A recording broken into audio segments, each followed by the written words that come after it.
wish you'd understand. I just wish that God had a better plan. I'm so confused. I need a redo.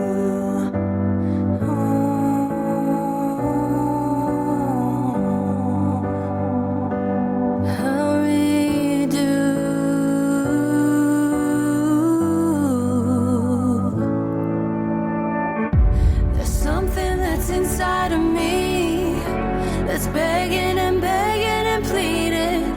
I just wanna feel free. I just wanna feel lovely. I'm surrounded by love that's in pain. Can I wipe your tears away? Please don't hurt for me. I hate that it's for me.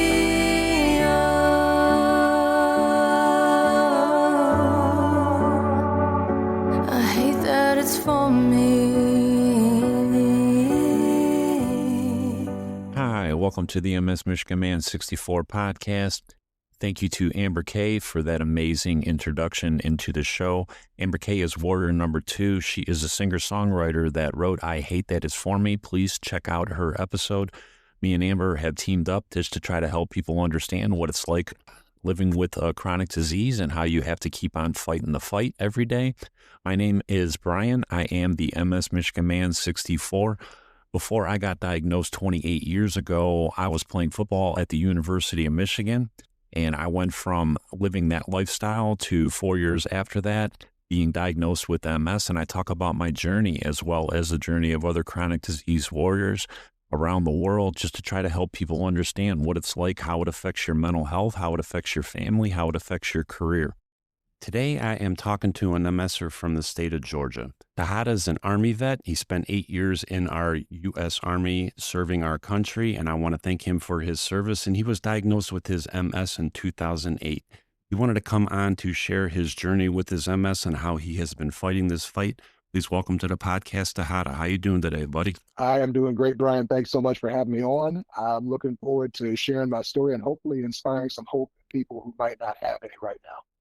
Amen, amen, Dhata. I appreciate you for coming on and sharing your journey. And I know that for me, when I first got my diagnosis in 1997, I was scared and I didn't understand MS, and I wish I had somebody that could explain it to me. And I think that's the best way to learn about this disease is just hear how people handle their diagnosis and how they keep on fighting on. So Dhata, you got your diagnosis in 2008, and I know you've had a really crazy road from then until now. Can you kind of take us through what kind of symptoms that were going on in your life at the time, and what brought you to the point where you had to go see a doctor to try to get it figured out, and them telling you that you had MS? Sure. So I've always considered that insurance, if you don't use it, is really just kind of like playing the lottery. You're paying money for something that can actually help you. But if you're not going, that negligence could actually hurt you and kill you. So yeah, I went to the doctor for everything. If I had something that was a headache that lasted longer than a week, if I had any type of limp, if I had just anything that was out of the normal, I went to the doctor because I'm also an auditor, about 25 years in. So we like to know that things are, meeting expectations. So really the first symptoms were I had this numbness and tingling as I was in the 2-mile run of the Army physical fitness test. It was probably around lap number 6 out of 8, and my legs just turned to jello. And at that point, again, it's not like I like to run because I tell people I'm built more like a tank than any type of vehicle that's svelte or, fast or quick. Right. So yeah, at some point I'm like, okay, you know what? Something is off other than I just don't want to run. So once you had that, the symptoms actually started kind of trickling in, and also had a spider bite that happened somewhere within that same month. And for me, I had this numbness and tingling in my face, but also had like a nickel size gap in my left thigh. And it was probably, about the nickel size depth as well. So that was necrotic tissue. And I was like, okay, you know what? Okay, clearly this is just the result of a spider bite. I'm tripping. But then, of course, as an auditor, I like to do research, and I'm looking at all these symptoms as far as the cold chills, but then also the fever at the same time, Mm-hmm. then not being able to feel my legs, all these different things were converging, kind of at the same time. And I'm like, okay, it says that none of these should last or be prolonged for greater than a week or two. So by week 3 and week 4, I scheduled an appointment to see the doctor to say, hey, yeah, this is not supposed to be lasting this long. Here's a spider bite. And then that kind of started the journey of self-discovery and several different specialists after that. So when you finally got the doctors to tell you that, what was going on with you and you had MS, what was your understanding of the disease? Because I know when I was 27, man, I had no clue. That doctor told me I had MS. I'm like, okay, what is that? So what was your understanding when they finally told you that you had, that this was the problem? So for me, it was actually a little bit of elation. And I know that that's going to sound kind of morbid, but mind you, my symptoms started in 2005. I had been going to 3 years of specialist before one finally said, hey, yeah, you got MS and there's no known cause, no known cure. You got to keep your symptoms, but we can give you medicine that will keep your symptoms pretty much as they are today. Mhm. Won't really improve it, but you won't get any worse. That was the worst TED talk that I had ever received. I'm like, okay, so there's not going to be a time that I suck less. It's just you're preventing me from sucking more, Right. and I'm supposed to be happy about that. That was a no-go in my book, Ned. No, not at all. When I got told those words, that there was no cure for it and you're going to have to be on meds and all that, I mean, it was a blow to my mental health. And the thing that really, I think bothered me, after I went through this and it's 28 years later, is that that was never addressed on my diagnosis. It was kind of like, hey, you got MS and, we're going to put you on a DMT and, go ahead and carry on with your life. And looking back at it now, I think that it was a huge mistake on the medical system part. I think that it should have been brought right to my attention right there. Hey, this thing's with you for the rest of your life. You might want to see a counselor and just like prepare yourself for this. Because at 27, man, I had no clue, and I was scared and I was lost at that time. Yeah, I mean, they really have an opportunity to increase their bedside manner to talk about the mental health issues, especially because depression is one of the largest side effects or symptoms that MS patients struggle from.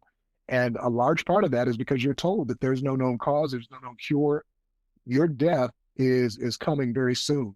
And you feel like you're trapped in your body, and that can ruin anybody. And I mean, I think a lot of MS people were actually outgoing. It's been interesting as I go to the different seminars, as I go to the different lunches and all those things. I see these people, and you can imagine what their life was like before MS, and they're largely outgoing. They're champions in sports and different disciplines. And you look at them and you see how their body has depreciated, and you're saying, I can imagine you in the life that you were before. However, that message of, hey, your life is not over, that needs to be cascaded, that needs to be shouted from the highest rafters. And we need to get these people hope that, hey, I'm on this show today because I have beaten my type of MS. There's more types of MS, but that's a message that's not getting out anywhere. It's just, yeah, you just got to, struggle with it, and may you enjoy the rest of your years. Right, right. So, what was your? I know we're going to get into all of the things that happened in your journey, which are crazy. But when you first got that diagnosis, what was the first path that they took you down the DMT route? Oh my gosh. So yeah, I started off with Copaxone, and always trying to find the appropriate place to stab yourself. That is like a mission impossible, because you're like, okay, let me go with the leg. Or where they also say you can pinch this little layer of fat in your stomach, and then they give you multiple places. Right, But when you have to do it every day, you start running out of places. You start forgetting, did I stab myself in the left leg? Did I cause bodily injury in the right leg? right. So yeah, I started off on Copaxone, and I realized that I was not that much of a masochist to continue just stabbing myself daily. So then got moved to Rebif. And with Rebif, you had to stab yourself less. So, I mean, it was only 3 times a week, Mm-hmm. but still I would average 106-degree fever because I didn't always take the aspirin before Rebif. Mm-hmm. So I would get the flushing thing where your head just feels hot, all these different things. I'm like, oh no, I can't continue this because I'm still working, mind you. Yeah. And yeah, so when I got to Abonex, which was just the once weekly, I was like, oh, this is great. I only have to stab myself one time. And Mhm. then I actually became part of their drug study, which was the auto injector because it wasn't out yet. And they're like, hey, instead of you guessing where you actually have to stab, we're going to give you something that's automatically going to prick you and then it'll, inject the dosage. And I'm like, oh, well, yeah, I want to help other people not, have to stab themselves just kind of guessing. Is that too deep? Because sometimes, I don't think I ever hit bone, but it was pretty close. It was like, oh, that was a little bit far. Yeah. So yeah, that's kind of the journey that I was on. That Avonex study got me into Zimbrita, which was just a once monthly injection. Um, and then that was my favorite drug before they pulled it from the market. Yeah, that one I don't even have a whole lot of knowledge about, but I'm very similar to you as far as like the journey with the trial and error. I started out on Avonex, and I did that one a lot of the same reason for you. It was only once a week, right? I'm like once a week's better than 7 days, like with Copaxone, and Avonex really messed me up. I mean, I was sick Oh wow. every weekend. I only made it about a month on that. I went to my neurologist. I said, Doc, man, I can't do this. You got to switch this up. And he put me on Copaxone, and that's the one that you struggled with, and that was my best one. I did that one for 15 years. I rotated my injection site, where I would do the subcutaneous, and I rolled with that one for 15 years, and that's what I tell people. Like it's a trial and error. Some of these DMTs, your body is going to reject. But you gotta advocate for yourself, and you got to tell your doctor, hey man, this one I don't feel right on it. Can I try something else? And I hear people sometimes that doctors say, well, we're just going to let it run its course. You got to get used to it. And no, that's not right, man. If it doesn't make you feel good and it's been 6 months or a year, I mean, you have every right to come off that DMT and try another one. You just got to have a doctor that's willing to work with you, not against you. Right. Right. Yeah. I mean, the other part about, having to be pulled off the Zimbrita, they give you 6 months that you have to go cold turkey. You can't be on any disease modifying therapy. And for me, just the prospect of that was really horrifying because after I finished Zimbrita, they were going to make me wait until October to get on the twice yearly Ocrevus. That's what prescription I'd been approved for. hmm So here's another thing. I know when we were talking before we were recording, you said that you were still working at the time when you were going through all this. You worked for a few years after that, and then you had to go out on disability, and then Yeah. you actually were able to come off disability. Talk a little bit about that part of your journey, because that part blew me away. I'm like, you don't hear about that very often. Yeah, Social Security really found me as an odd duck because, when I was at the Social Security office and, they were talking about repayment of the initial, um, funds that they allocate to you and that, there was repayment due. Yeah, they're not used to people coming back from essentially the dead. So what happened was during that time, because I had to retire in February of 2011 on Social Security disability. Well, actually, it was company disability, but I decided that while I had this quote unquote free time, I was going to, take care of the issues that maybe I didn't have a chance to, try to fix or remediate while I was working because, I had a bad case of periodontal disease, which impacts, your gums and teeth. And then there were a couple of other things. So that's what I started with. I was like, okay, well, I was actually qualified to get my pension at age 35, which was trippy to me. I was like, wow, yeah, 35, I'm able to access my pension. Yeah. So I got started on getting my teeth fixed. And then at some point they said, Mr. Harris, your teeth are just going to go. There is some type of advanced bacterial thing going on. And that's when I, decided, okay, you know what? I'm going to use my pension to get dental implant surgery. And starting with that, that really laid the groundwork because when I had that dental implant surgery, I noticed that the numbness and tingling were gone, and particularly the brain fog. In internal audit, you can't guess at anything. You have to have evidence for everything. So when I got that capability back, within, kind of 6 months of having that surgery, of not having the brain fog, I still had MS. So I would say that I had about probably about 20% of my functionality back. That was enough for me to go back to work, because the brain fog and the mental issues of, hey, is this right? Or am I just speaking, kind of out of turn? Yeah, having that functionality back, yeah, that was critical to me being able to return back to work, because I think most people think that people with disabilities just don't want to work. Like, we want to be on the sidelines. We were meant for the front lines. That was kind of our lives before the disability hit.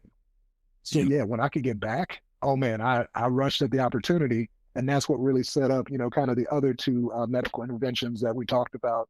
So I'm not sure if you want to get into those as Oh well yeah. right now, or if you want to. Absolutely, man. Because like I said, your journey is, I've never heard anything like it. And I mean, people need to hear that it's not a dead end. When you get that diagnosis, you got to keep on fighting for whatever way to improve your health. And I think people need to hear it. So yeah, absolutely, to how to keep on going. Sure. Okay, sounds good. So as an auditor, and just as a Hall of Fame athlete at my high school, I said, you know what? I'm going to keep documenting everything that's going on with me until I figure out the pattern. So, after I had the dental implant surgery and was able to return to work, they had a benefit, which was a gastric sleeve option for the company if you qualified. Hmm. So I'm like, okay, you know what? I'm a little bit portly at this point, probably 320 or maybe 330, something like that. Hmm. And I noticed that there were a lot of people who looked like me, who were my age, who were passing, just from, the health challenge. And I'm like, you know what? This is a train coming. It's a slow motion, and I've got a chance to get off this track. I've got a chance to avoid my own mortality. Hmm. So yeah, I took the option. And when they gave me when they offered, I guess, the procedure, they said, okay, you know what, we got to give you an endoscopy because we got to look for this bacteria called H. pylori. H. pylori is the number one cause of ulcers. And if we're about to remove 80% of your stomach, then we can't afford you getting a hole in the remaining 20 because there's nothing that we can do. Mm. So they did find the H. pylori.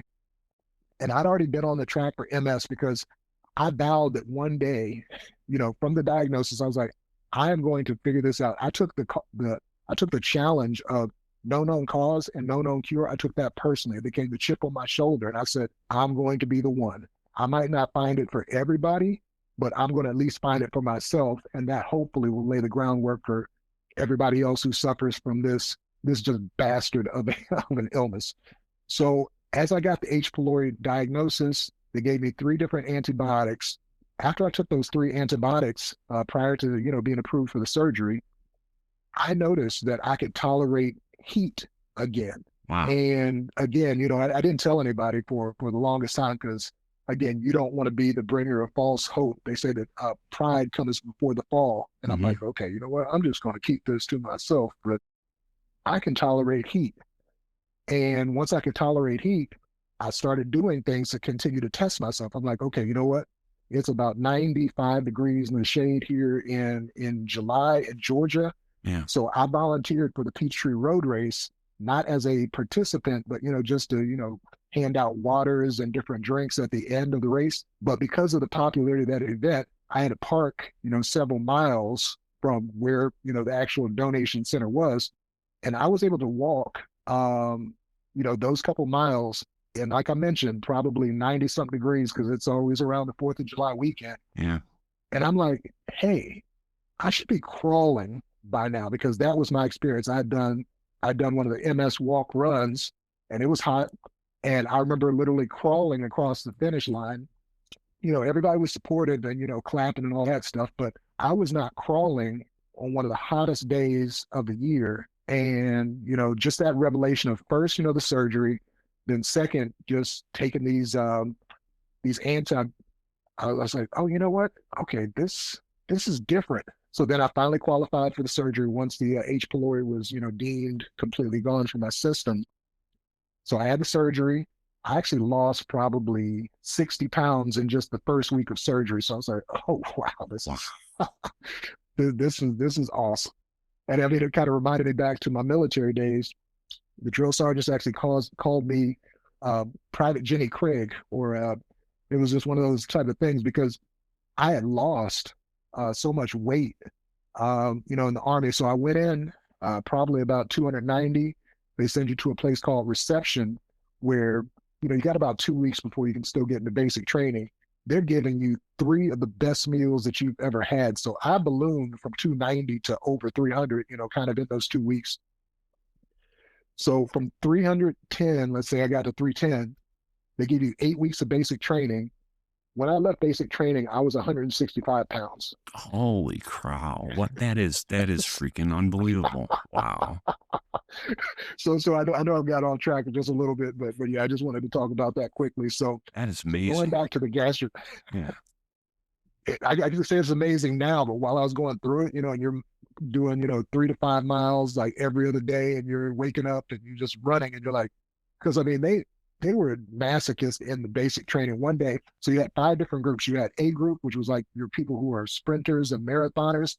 Then you got E group, which is like people who can run the mile in like 40 minutes or, something like that.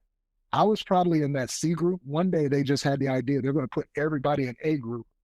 And yeah, I was like, okay, no, this is not for me. So I found a way kind of around that. But yeah, going back to losing kind of that 60 pounds in the first week after the gastric sleeve, I felt, and I want to say this, carefully, I felt instantly better. And when I say that, meaning that I'd already been able to tolerate heat, from the antibiotics. Then I noticed that after a while, I'm like, I should be having some MS symptoms, because my MS was clockwork. It was 2 to 3 months of pure hell. Mm-hmm. Then it would relapse and remit, Yeah.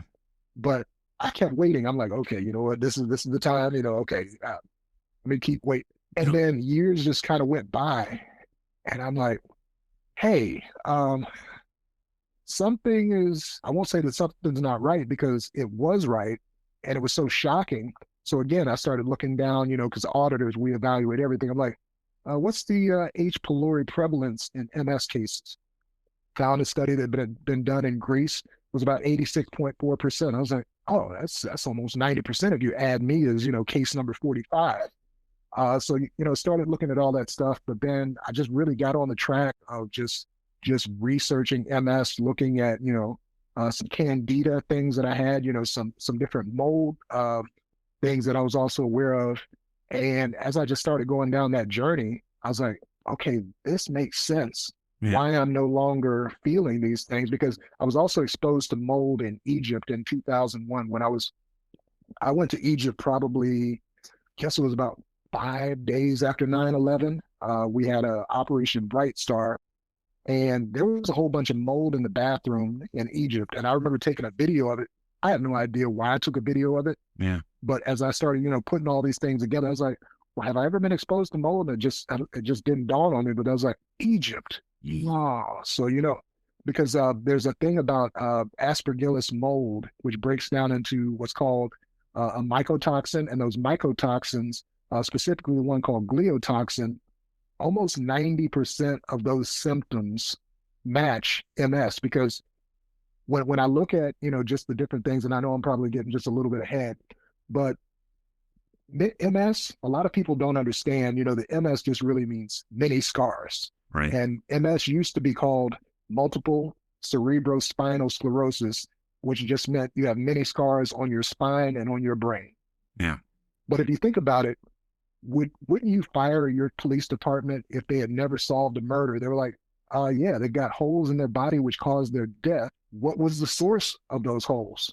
Right. Not once did I see anything that said, okay, these holes were caused by XYZ. Right.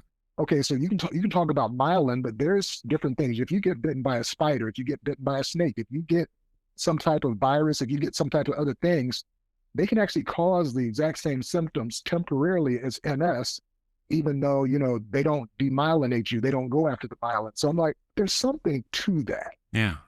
So we keep wanting to focus on the myelin, but myelin disorder just of itself isn't the cause of all of these MS symptoms. So that's when I just started looking for the murder weapon, for lack of a better choice of words. It's like, okay, well, we've all been murdered. We've all got MS. What caused it? Right. You can talk about the demyelination. Demyelination is not the cause of all your MS symptoms. So I started looking at these mycotoxins and like, oh, mycotoxins, which are neurotoxic. So when you think about it, there's other things that are neurotoxic. So when I had the H. pylori removed from my system, it's a bacteria, but it also causes cell tissue death. Hmm. So that cell tissue death, if you think about it, think about a part of your body that's been eaten by bacteria. So it's essentially rotting inside. You can imagine, if you go outside today and you smell something in the air, you're like, oh, there's probably a dead animal, within 2 miles. You're like, that smell of just decomposition. That same thing happens inside of your body where that dead tissue can actually cause neurotoxicity, which is what causes your symptoms, not the demyelination. So again, that's just my research because I want to put that caveat out there. But you can imagine if tissue dies inside of your body from some reason, whether it's the mycotoxins, whether it's bacteria, whether it's a virus that's kind of eating you, that tissue is going to cause something else to rot. It's going to cause something else to go sour, and it's going to cause those reactions as far as your limping, as far as uh, your things with heat and cold. So again, yeah, I just kind of wanted to kind of close that out just to say when they got rid of that tissue from my stomach, when they got rid of that dead tissue Hmm. from my teeth, those are the things that I think that really helped me, kind of get over the hump of Yeah. having that MS reaction. That's just amazing that I mean, like just the in-depth research that you have done on your own journey. And I mean, it's just mind-blowing to me just to listen to you talk, Dhata. And, and I try to tell people, that after that diagnosis, man, you can't stop trying to find some way to improve yourself. What, like with you, you did the dental thing and that, and we just never, we're always looking for improvement. And I think that the physical fitness part of it is a very important part of it. And getting your weight under control, that helps your and taking all that those toxins out of your stomach. It's just fascinating to listen to you and just to hear how you, like found this stuff out on your own. And it's just amazing. And I just really appreciate you like sharing your journey with me. Talk a little bit about the research paper that you're doing. I know you're Mhm. still waiting on to get that thing published, but talk a little bit about that. Sure. So it's funny that you mentioned that because my gastric sleeve surgeon, he is the best doctor just in the world. His name's Dr. Charlie Proctor. He's got, several different shows on TLC and all the rest. I think like Sisters by the Ton or, something like that. So Yeah. shout out to him. He's believed in my research from day one. So when I told him that I had found the cause and cure for my own MS, he actually gave me 2 homework assignments. He said, so have you gotten your speaking circuit yet? I was like, no, it's almost like talking to my dad, like, have you gotten your speaking circuit yet? I said, no, Dad. Have you done your paper yet? I said, well, I was working on these web episodes. He was like, you need to have your research paper. So when a multi-million-dollar doctor tells you need to, do this, and this, you really listen. Yeah. So so from that point, I was like, okay, well, here's what I know, and here's what I think I can prove. So my first research paper, and I'll give you kind of the title of it, it is looking at the peripheral nervous system as a possible pathway of entry for MS instead of the central nervous system, because that's what everybody's focused on. So when I started looking at that, because for me, there's certain things that make patterns, and I follow patterns. 90% of all your symptoms that you're going to have with MS, those are found in your autonomic nervous system or your peripheral nervous system. But we're still looking at the central nervous system where the plaques are. And I'm like, that just doesn't make sense. If all the symptoms that you feel are from your peripheral nervous system, why are we focused so much on the central nervous system? But again, we're looking at 1868, and that's when Jean-Martin Charcot, when he came up with his, definition and name for MS. I was like, well, yeah, 1868, that was a long time ago. He didn't have an MRI machine. He didn't have all these things. So if you don't look at, this is where the damage is. Right. So when you think about it, you're like, when you know more, you do better. And it's like, okay, well, now that we got all these tools, now that we have, ways to kind of image this stuff, something's not adding up. So I just started getting all the evidence for, what possibly healed me. And again, I've got to, I've got to say that my first research paper, I submitted to Elsevier. The doctor there, she said, this is really not of a quality that, that we're used to or that we would accept for the paper. So please go back and try harder. So for me, I was like, okay, it's my first medical research paper. I realized I don't have all the alphabet soup. So I mean, I studied hard. It was like hitting the gym and saying, okay, you know what? I'm training for this major league, fight or boxing exhibition. So I mean, I just really started, dotting all the I's and crossing all the T's and making sure that my research made sense. And then I even sent it to a company called Scribber, which they help doctoral students, submit their thesis, submit their research papers and all those other things. So I was like, I am going to get the type of validation that doctors do. Yeah. So when I resubmitted my research paper, the original doctor or editor who had turned it down the first time said, you know what, I love your work.